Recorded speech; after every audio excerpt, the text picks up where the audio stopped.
Hey everyone, my name's Ike Uday, and this is my presentation on the evolution of apps or applications for Media 3373, and let's jump right in.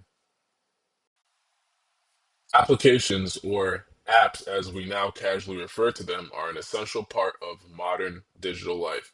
They're the gateway through which we navigate entertainment, work, communication, finance, health, and nearly every other area of our daily routines.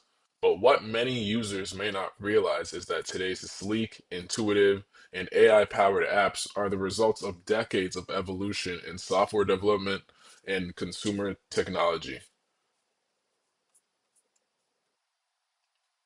Apps, short for applications, are software programs designed to perform specific tasks. We use them for everything from texting and banking to gaming and working remotely.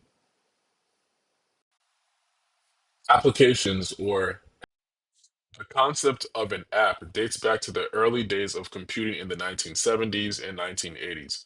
Back then, applications were relatively simple programs, things like word processors, spreadsheet editors, or database tools, mostly running on large, bulky computers with limited interfaces.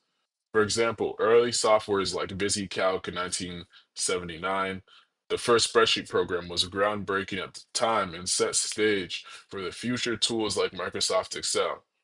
During the 1990s, software became more commercialized and user-friendly, with programs like Microsoft Office becoming common in homes and schools, distributed via floppy disks and later on CDs. However, it wasn't until the release of the first iPhone in 2007 that apps truly began to resemble the powerful, multifunctional tools we now know today. The App Store, launched by Apple in 2008, was a game changer. For the first time, developers could build and sell mobile applications directly to consumers, while users could easily download, install, and update apps with just a few taps. The same year, Google followed with the Android market, now known as the Google Play Store, sparking the mobile app revolution. The earliest apps weren't mobile. They ran on personal computers. Programs like VisiCalc and WordPerfect were pioneers. You had to install them using floppy disks or CDs. Everything changed with the iPhone. The App Store launched in 2008 and brought App Store Pockets. Soon after, Google Play did the same thing for Android. Early mobile apps were fairly simple. Facebook, for instance, began as a basic mobile portal to the social network, lacking many of the features we take for granted today. Similarly, apps like Instagram and WhatsApp started out as a minimalist tool with a singular focus, photo sharing and messaging respectively, and then grew into comprehensive platforms used by billions of people. As smartphones became more advanced, apps did too. Touchscreen capabilities, sensors like GPS and accelerometers, and faster processors opened the door for innovation. Apps like Uber couldn't have existed in the early 2000s, but by 2010, the combination of geolocation, payment integration, and user accounts made it possible to hail a ride from your phone within seconds.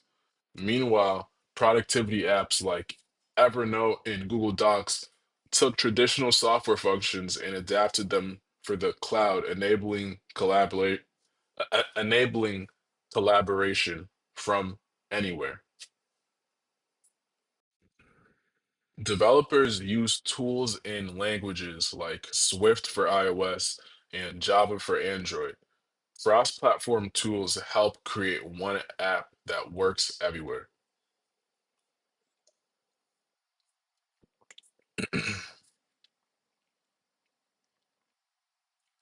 Apps have also evolved in how they are built. Early desktop apps were often written in C or C++, whereas modern mobile apps for iOS are typically built using Swift, and Android apps often rely on Java or Kotlin.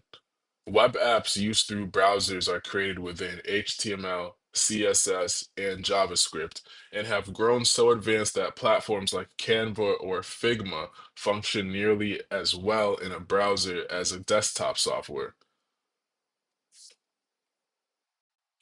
Many apps ask for permissions, some necessary, others questionable. Always check what data apps collect and stick to the known platforms like the Google Play or the App Store. Keeping your apps updated isn't just about new features, it's about safety. Updates fix bugs and keep your data secure.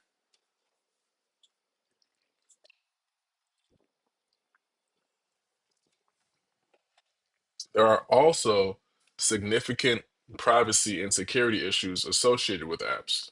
Modern apps often ask for access to your camera, microphone, location, and contacts. While these permissions enable functionality, they also raise concerns about data collection and surveillance. For example, apps like TikTok have been criticized for vague or overly broad data policies. That's why it's important for users to regularly review app permissions and install apps only from trusted sources. Today, apps come in several forms: mobile apps, desktop apps, and web apps. Some even blur the lines between platforms like Zoom or Slack, which are available across all three.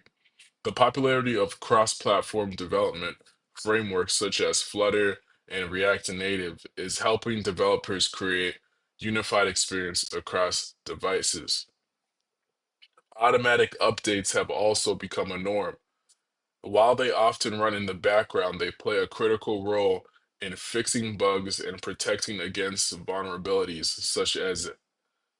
apps such just as apps have become essential tools in our lives. Staying informed about how they work and keeping them updated is essential for our digital safety. In conclusion, apps have come a long way, from early spreadsheets to AI-powered platforms. As users, staying informed helps us get the most out of them as well as stay safe. Apps have undergone a major transformation from limited desktop tools to multifunctional digital companions accessible on smartphones, tablets, and browsers. This evolution reflects broader trends in technology, greater connectivity, increased mobility, and the shift toward cloud-based and AI-enhanced services. Whether it's a social app like Facebook that started as a college networking site or a modern health app that monitors your heart rate and sleep patterns, apps continue to reshape how we live, work, and connect. With that being said, guys, this is Ike Ude. Thanks you for watching my evolutions on apps presentation for Media 3373, and I hope you have a great rest of your day. See ya.